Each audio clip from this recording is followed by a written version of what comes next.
Here on NBA TV. Grant Hill, Brendan Haywood.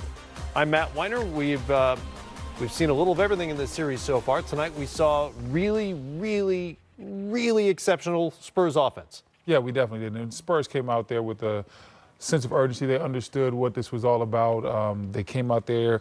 I love how the energy level was. I love how the ball was moving. And then I even liked in the second half how Rudy Gay understood that he didn't, not Rudy Gay. Rudy Gay gave them a jump. I'm talking about DeMar DeRozan. That second half, he really took it to another level. 18 big-time points in the second half and was able to help his team really pull away. And that's what your best players are supposed to do. They're supposed to shine in the biggest moments. That's what DeMar DeRozan did.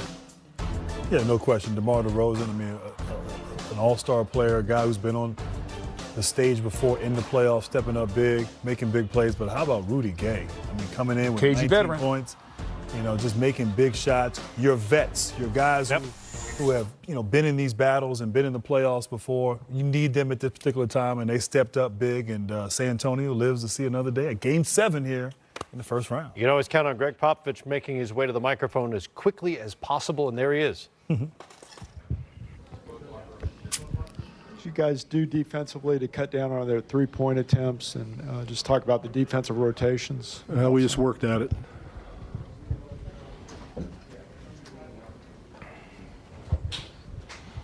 Did you talk to Rudy about being more aggressive tonight? Everybody in the NBA tries to be aggressive. You don't need to talk to anybody about it. Coach, Jokic obviously had a tremendous night, but Yeah, he was great. was part of the plan to, stay a bit on the shooters and, kind of live and die with that kind of production? Well, I mean, the plan is a plan, but sometimes things work, sometimes they don't, but I'm probably not going to discuss the plan with you, with all due respect. I'm not sure why I should do that. It's not like it's secret or nobody's seen things before, but, things worked out for us tonight. Coach, what did you see from your team in the first few minutes of this game, or even the first quarter, to let you know that they were ready to play tonight? I don't know how to answer that question. Why would they not be ready to play? All flat. It's the playoffs. Nobody's going to come out flat. Is there anything specifically that you were looking for that you saw tonight that you didn't see in Game 6, physicality-wise, aggressive-wise? We had a lot of people participate tonight. A lot of people came and had good games. And I think the Nuggets have had that pretty regularly. And we had that tonight, so that was great to see. Do you believe in momentum, playoff series? Sure. How do you try to catch that? How do you hang on to that from game to game? That's an intangible. There's no drill or rule for that. Play well and you keep the momentum.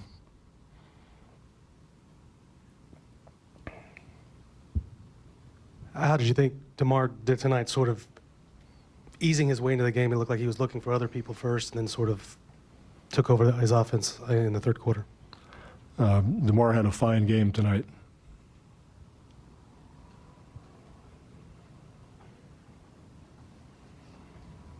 More questions? Do you have to say anything to this team in Game 7? Well, You know what it is? I'll probably speak with them. It's my team. Thank you. It was great. We got the acerbic Greg Popovich tonight. Let's ask you guys what Hold on, did the Spurs win or did they lose? No, they did win. They won? I couldn't tell. 120 to 103. Sometimes it is hard to tell. What was? Because a couple of times after losses in the series, he was kind of joking around as well. It is hard to read. It was Pop doing his Russell Westbrook impersonation? Next question. Wow, that's I very want tough. to ask you what he was asked, though, about their approach to Jokic. And, there used to be a strategy when Steve Nash was at his best of you're going to make Steve Nash a scorer, right? And not get everyone else involved. He was asked a little bit about maybe that might have been the strategy tonight against Jokic, who scored 43, but maybe that takes away some of the flow from the Denver offense. Is that what you saw? I think that I did see that. I mean, obviously, Jokic still had 9 assists tonight. Yeah. Almost had a triple-double. The 30 shots from Jokic is a little high for him, particularly with a team that's so balanced like Denver, and a team that similar to those Phoenix Suns teams with Steve Nash that I was fortunate to play on, there's a rhythm to the offense, and everyone touches the basketball, and that's what makes the Nuggets, I think, so unique as a basketball club. You know, one guy taking 30, you're kind of point center. That's a lot. That's a little disruptive, and maybe that same sort of strategy that he used back then against the Suns, he applied a little bit tonight with Jokic. Most shots he's ever taken, regular season or postseason. Well, Jokic was really on fire, though. I mean, that's why he took so many shots. He was 19 of 30, had the big game, also had the 9 assists as well. I'm not sure if it took the team out of their offense because he was getting his within the flow. I don't think it looked like a selfish type of night. He was balling. It was just, to me, the problem for Denver was on the defensive end. Yeah. I mean, you give up 120. 120 in a playoff game is not what you're looking to give up. Didn't really have good defense on DeMar DeRozan in the second half. LaMarcus Aldridge played well also. So I think the problem for Denver wasn't as much Jokic throwing off the team's offensive rhythm. I think it's more about they didn't get the stops. And you know how it is, G. When you don't get the stops, then all of a sudden, you can see it permeating to the other side of the ball. No, I agree. Defensively, they were bad. But also, flip side, San Antonio, they finally made shots. Yeah, I mean, these were some of the shots they've been getting. They were missing a lot of open shots throughout the series, and we talked even in the pregame show that they were due for a good offensive shooting night, and certainly they stepped up 41% from the three-point line, hit 10 threes out there, a real balanced collective effort. But it's interesting. I just want to get back to that Nash point that you made, Matt. The way that the offense was run in Phoenix was the screen and roll set everything else up for everyone else. Right. And they would stay at home at shooters and basically say, we're going to make Steve beat us. And Steve was capable, and they were the right shots to take. And he might go for 30, 35. But what ended up happening is no one else touches the basketball. No one else is engaged and involved. And the thought process was, well, you're not going to beat us by yourself. And so in a way, maybe he applied that same thing. All those shots were good, but he wasn't double teamed on the post. When mismatches, they're going to play him straight up, and if he beats us, he beats us. And so it's just interesting, that adjustment. And to his credit, he still almost had a triple-double, which shows you how great this young man is. But they definitely made a little adjustment there, and San Antonio's adjustment was they just only made some open looks, which they've struggled the last 2 or 3 games. 57%, easily their best shooting night of the series so far.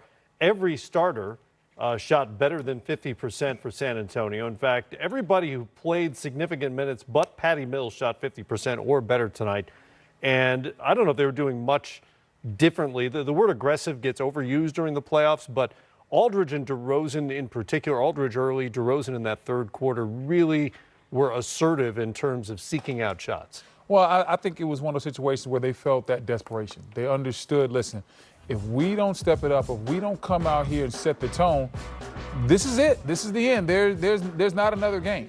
And you heard DeRozan talk about that after the game. And so after halftime, he came out there. He only had 7 points in the first half, but he really stepped it up. And on top of the 25 points he had, I'm also impressed with the 7 assists because that's the evolution of his game. Early on in his Toronto career, he couldn't have got you to 7 assists. That's where he's developed as a basketball player. I think Pop has helped him see the floor a lot more, or just have a calming influence and understand the game a lot more as far as involving your teammates. So I love DeRozan's approach. He didn't look like he was being greedy, but when it was time to turn it on, he really looked to be aggressive. And then at the same time, he had the 7 assists that let me know that he was getting his teammates involved also. Had a career best season in terms of assists and 12 points after halftime in that third quarter on his way to 25 tonight. Very efficient, as the entire team was tonight. Rudy Gay's 19 points are huge. This is the sort of bench production that they haven't really gotten in this series, particularly the 3 threes.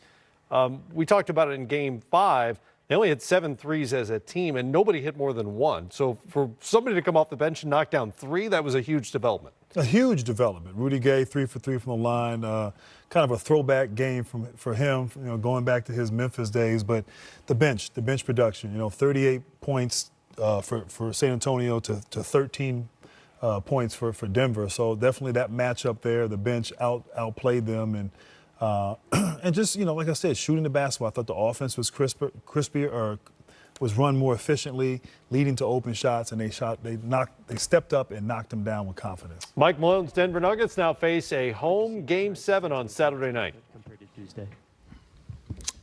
We didn't defend tonight. Obviously, from the jump ball, they came out, scored 34 points in that first quarter, shot 70% or close to it, and they gave up 120 points. in a potential elimination game. 57 from the field. Just wasn't good enough tonight. So give them credit. Their season was hanging in the balance, and they came out and did what they had to do. Good thing for us is we worked hard to have home court advantage, to go home and play a Game 7, and we had the best home record in the NBA this year. So that's what we're looking forward to. Next game, Game 7.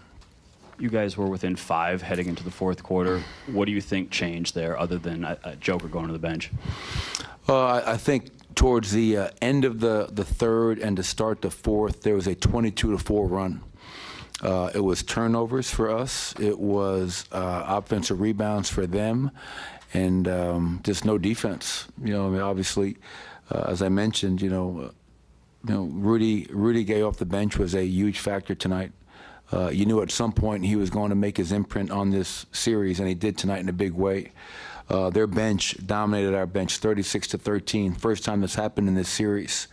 But the crazy thing is, we scored 72 in the paint. We had 28 second chance points. But they made threes. They won the rebounding battle again. And outside the paint, we were 8 of 31 for the whole night. Shots outside the paint. So we struggled to make some shots tonight. I think the one play that sticks out to me that's a microcosm of this game, 0.8 seconds to go, second quarter, free throw, and we're standing. DeMar DeRozan misses. No one boxes him out. He grabs it and lays it in. The attention to detail was not there tonight, and we have to be much better, obviously, next game. Hey, Coach. Pirtle hit Jamal with a knee on that screen tonight. It happened earlier in the series as well. Is that something you try to talk to the refs about during the game, and what did you just kind of see on that? No, I'll have to rewatch it, but I think, we all send in clips after every game. I think there have been some illegal screens that have been missed, and the response from the league has been that we're right, but for some reason they don't catch them during the game. And I'll have to watch that play, obviously, but, Jamal got taken out on that play. I don't know if it was dirty or not. I don't think Jakob Poeltl is a dirty player. I really don't. But I'll have to watch the film to see kind of how that happened and how Jamal went down with that injury. But, they're a physical team. They set good screens, and, we have to learn from that. Michael, how can you get more involvement out of the bench? That's something that you're going to want in Game 7. Yeah, I thought tonight for the first time in a while, those guys looked tentative. They looked a little hesitant out there. And our bench unit has been really good the whole year, and they're especially good when they're aggressive, when they attack. And most of that comes when we play defense at a high level, because now we get out in the open court, and that's when Monte, Mace, Will, Malik, all those guys really excel. And we weren't getting stops. We were playing against a set defense most of the night, and that made it really hard to kind of get our pace. We had 10 fast break points in the first half, only 2 the entire second half. So better defense will lead to more runouts, more transition opportunities. But Game 7, nothing to lose. We have to attack for 48 minutes, and I don't think we did that enough tonight. Michael, all series, you've challenged some of your guys when they've needed it. You've talked about managing expectations of a young team. But now you're coming into a Game 7, which is the biggest stage you can get, obviously, in any playoff series. How are you going to approach this with your young guys? How are you going to get them into that game? We're going to watch the film. We're going to learn from why we lost tonight. Once again, when you win, when you lose, figuring out why. And go out. We did some good things tonight. You look at the stat sheet. If you would have told me we would outscore them 72-36 in the paint, we'd outscore them 28-13 on the glass, I'd say, wow, it's a big win for us. But unfortunately, the 120 points and their mid-range shooting, they were 20 of 29 for mid-range shooting tonight. 20 of 29. That's a hell of a number. So give them credit. But, Game 7, how much do you have to say? Yeah, for us, we're lucky that we're playing in front of our home crowd. And we understand that, like Game 3, we can't put forth the defensive effort like we put forth tonight. We responded in Game 4 and 5, and the hope is that we'll respond in Game 7. Coach, Joker was spectacular. Do you think you shot 30 times? Was there a sense that they were just letting him get his and try to keep those other guys from getting off, taking away his playmaking ability? I didn't get that sense. Obviously, I watched the film. I mean, I don't know if they took away his playmaking ability. He had 9 assists, 1 assist shy of a triple-double. But 43 points, 12 rebounds, 9 assists in 38 minutes. And, maybe after playing 48, it's like every time we take him out, it seems like the Spurs go on a run. So he's an MVP candidate, in my opinion, for a reason. And every time we take him out, obviously, it's like you're holding your breath that we can hold on until we get him back in the game. But they doubled him at times. They played him straight up at times, and he was just really aggressive. It's unfortunate that great performance was in a losing effort. Mike, is there anything that you've seen from the Spurs? I mean, it's another first quarter that you guys lost. Is there anything that you've seen from them in that first quarter that you knew, all right, they're here to play? Oh, I knew before the jump ball was tossed. I mean, that's a well-coached team, and any team, Clippers last night, Spurs tonight, any team that's facing elimination, they're not just going to roll over. I kept on telling our guys, we have to put them to bed. That they're not going to go away on their own. This is a team with pride and 2 perennial all-stars. So I knew, and I reminded our guys after that first quarter, okay, we knew what to expect in that first quarter. How did we respond to it? And I thought we did a great job. We came out in that second quarter and third quarter, for the most part, playing at a really high level, and it was back and forth. But that run they went on, 22-4, to close that third and start the fourth, that's something I'm really going to have to look at to see why that run happened, and if we have to adjust rotations, lineups, whatever it may be, so we don't allow that kind of a run. Coach, away from the game now, just your thoughts, if you haven't heard, on the passing of John Havlicek tonight. I had not heard. That's the first I'm hearing of it. Just your general thoughts. No thoughts at the moment. Thanks, everybody.